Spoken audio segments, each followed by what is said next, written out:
मेरा नाम मोहम्मद असद अत्तारी है।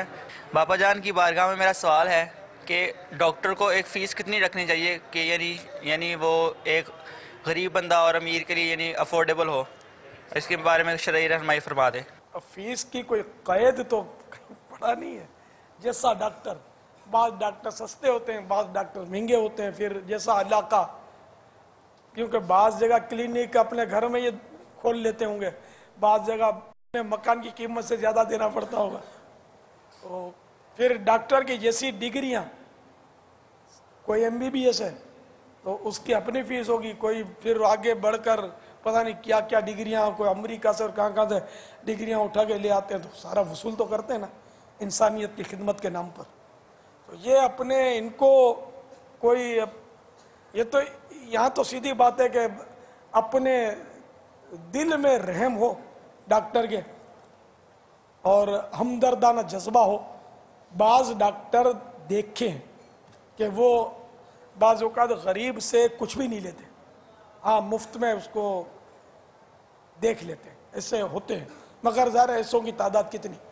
तेरे डॉक्टर को आप बहुत अच्छा मशवरा दे रहे हैं, अल्लाह करे इस पर अमल भी नसीब हो। लेकिन बाबा इतना सच का दौर नहीं है। अगर ये पता चल जाए कि डॉक्टर गरीबों का इलाज सस्ता करता है, मुफ्त करता है, तो बराबर अमीर आदमी भी गरीब बनकर आएगा। अमीर में ये क्वालिटी होती है कि वो छोटा अमीर होता है ना, वो बड़ा अमीर नजर आए ऐसी तरकीब करता है। यानी कि आपको शायद तजर्बा हो ना हो, जैसे बाहर मुल्क में चाहे वो स्वीपर का काम करता हो, यहाँ आएगा तो ऐसे कपड़े पहनेगा कि आदमी वो देख के खड़े होकर के यार ये कोई जा रहा है।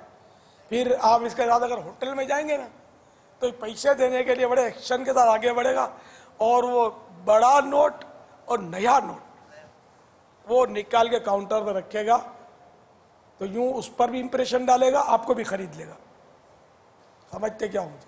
अच्छा पापा, ये होते हुए बाद आपने वो सुना होगा, चमड़ी जाए दमड़ी ना जाए, पता नहीं वो कंजूस मक्खी चूस और महाकंजूस होता है, बहुत पैसा होता है लेकिन निकालता नहीं है, क्योंकि ये भी एक क्वालिटी होती है। और इनको जब पता चलेगा यहाँ दो पैसे बचते हैं, यानी मेरी मुराद उन अमीरों से नहीं थी, एक नॉर्मल आदमी जो कि अफोर्ड कर सकता है डॉक्टर की फीस को, वो भी अगर मतलब किस तरह के झूठे तौर पर अगर चला जाता है, डॉक्टर को ऐसा नहीं लगेगा कि यार मैंने तो हमदर्दी की थी गरीबों की, मगर यार ये तो हर आदमी बोल रहा है मैं गरीब हूँ, तो मैं घर कैसे चलाऊंगा। बाबा डॉक्टर का भी तो घर है या नहीं है?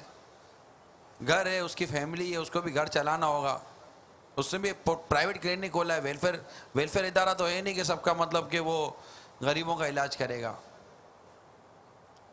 अपना अपना, जैसे कि डॉक्टर होता है ना, अपना अपना मिजाज होता है। बजट जैसे हो कि मैं रोजाना एक मरीज को मुफ्त देखूंगा या दो मरीजों को मुफ्त देखूंगा, एक गरीब मरीज को मुफ्त देखूंगा, एक सैयद मरीज को मुफ्त देखूंगा, चाहे वो गरीब हो या अमीर। तो सैयद तो बादशाह है ना हमारा।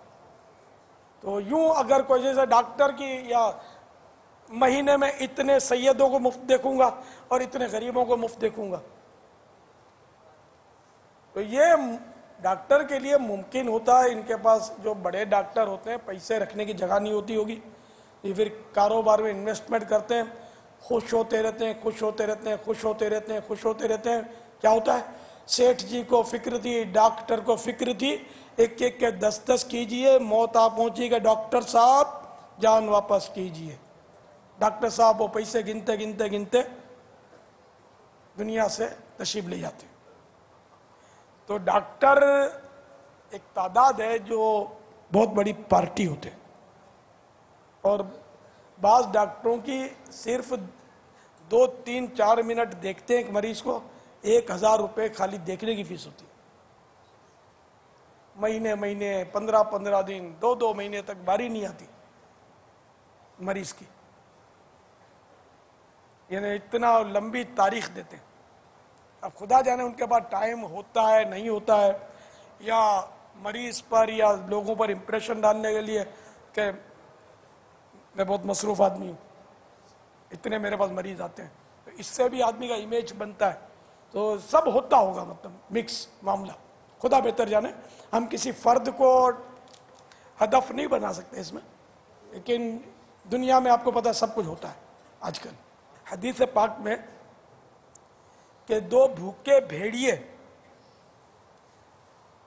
बकरियों के रेवड़ में इतनी तबाही नहीं मचाते जितनी तबाही एक मुसलमान के दीन में हुब्बे मालो जाह मचाते हैं।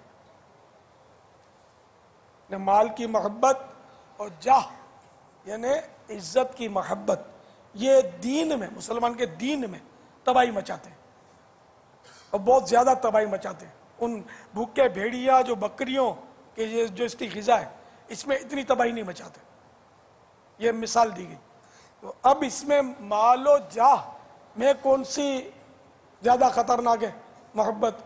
तो ये हुब्बे जाह, हुब्बे जाह ये हुब्बे माल से भी खतरनाक है। हुब्बे जाह में इतनी लज्जत है। ये वो बात कर रहा हूँ जो दिल पे आपके लगती होगी कि हकीकत यही है कि उमूमन कोई कौम की खिदमत या मुल्क की खिदमत या अल्लाह जाने मतलब होगा किसी का जज्बा, लेकिन जनरली मतलब बहुत दुश्वारी है। अब इन्हें हुब्बे जाह की मेन मतलब इसमें वो जलवागरी नज़र आती है। अपनी इज्जत शोहरत से मोहब्बत की वजह से आदमी ऐसा करता है। तो इसी तरह मतलब मजहबी तबका, इसमें मैंने कहा ना, इन पर भी बहुत हमला होता है। मैं पीर हूँ तो बस मेरी यही ख्वाहिश रहेगी कि मुझे ज़्यादा से ज़्यादा मेरे मुरीद हों, तो मैं कह सकूँ कि मेरे इतने इतने मुरीद हैं। लोग मेरा बड़ा एहतराम करते हैं, जाओ उसको बोल दो मेरा मुरीद है ना, वो आपका काम करवा देगा, है या अने वो अब खानकाही निज़ाम ना रहा कि जो मतलब मैंने फाका मस्तियाँ और रियाजतें और रत जगे और पेशानियाँ घिसने वाला जो होता था निज़ाम, अब बहुत कम रह गया, बहुत थोड़ा रह गया। अब निज़ाम बिल्कुल बदल चुका है। अल्लाह करे कि उस दौर की भी कोई हम झलक कभी देख लें। अब ऐसे हालात तब्दील हो गए जिसकी इंतहा नहीं। तो इसलिए मतलब इस वक्त काफ़ी मजहबी तबका तलबा वगैरह तशरीफ़ लाए हुए हैं। तो ये मेरी बातों को गौर से सुने कि आप में से बाज़ इमाम होंगे, बाज़ ख़तीब होंगे, मज़ीद मंजिलें तय करने का भी जहन होगा, जिसकी आवाज़ सोनी होगी तो वो चाहता होगा बड़ी मस्जिद में खिताबत मिल जाए। वह यही मंजिल है हमारी। तनख्वाह ज़्यादा मिलेगी, ज़ाहिर है, इज़्ज़त ज़्यादा होगी। जहाँ जुम्मे को लोग ज़्यादा कुछ हाथ में रख देते हों वो मस्जिद चाहिए। ये अल्लाह का शूम है यार, ये खुश्क लोग हैं, खिदमत नहीं करते, हमारी इज़्ज़त नहीं करते, यार इधर नहीं जाना है, उस इलाके में ढूंढो मस्जिद। ये दुनियादारी, खालिस दुनियादारी, अल्लाह के लिए थोड़ी है ये। तो अल्लाह के बंदो सोचो, अल्लाह ताला की खुफिया तदबीर क्या है किसी को नहीं मालूम। तो इल्मे दीन हासिल करने की अच्छी नीयतें भी हों और फिर अच्छी नीयतों के साथ उस ज़िंदगी को भी अच्छा गुजारना है। अगर पहले ही ये जहन बन गया कि मैं बस ये पढ़ लूँगा तो किसी मस्जिद में नौकरी कर लूँगा, किसी मदरसे में तदरीस कर लूँगा, बच्चे पालता रहूँगा, इसको अगर ज़रिए मुआश बनाया तो ये आपकी बहुत बड़ी भूल है। इल्म दीन हासिल करना चाहिए इलाए कलिमतुल हक़ के लिए। अल्लाह का कलेमा बुलंद करूँगा,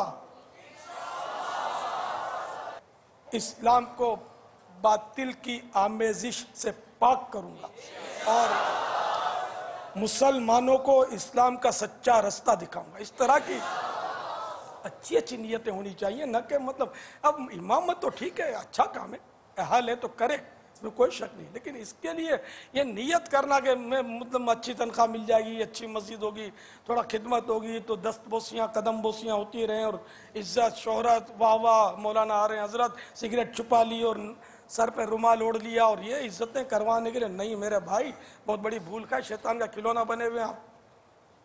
अल्लाह के लिए जब काम करेंगे तो वो इज्जत के वो रास्ते खोल देगा आपके लिए, आपका तस्वुर भी नहीं होगा। मगर इज्जत के लिए फिर भी ना करे, फिर भी डरता रहे कि कहीं ये अल्लाह की खुफिया तदबीर तो नहीं, कि इन इज्जत करने वालों के जरिए मेरा इम्तिहान तो नहीं हो रहा। डरे आदमी, अल्लाह से डरे। यकीन माने अगर हमको कोई जूतियों में भी जगह दे दे तो हम इसके भी काबिल नहीं। हमें यही जहन रखना चाहिए कि मैं सबसे बुरा हूँ, ये ज़बान से नहीं, हकीर फ़कीर सरापा पुर तकसीर, ये रटे रटा अल्फाज दिल की तायीद के साथ नहीं होंगे तो ये निफाक है। दिल की तायीद के साथ आजिज़ी के अल्फाज ज़बान से अदा हों, ये ज़रूरी है। हमारे सिर्फ ज़बानी कलामी अल्फाज है, ज़रा मतलब कोई मिजाज के खिलाफ बात हो जाती है तो हकीर फ़कीर सरापा तकसीर सब भूल जाते हैं। आए अबे क्या समझता है, हम आ जाते अपनी असलियत पर। ये नहीं होना चाहिए। हकीकी आजिज़ी दिल के अंदर हो, फिर जबान से बगैर रिया के हुस्ने नियत के साथ ये अल्फाज निकलते हैं, मरहबा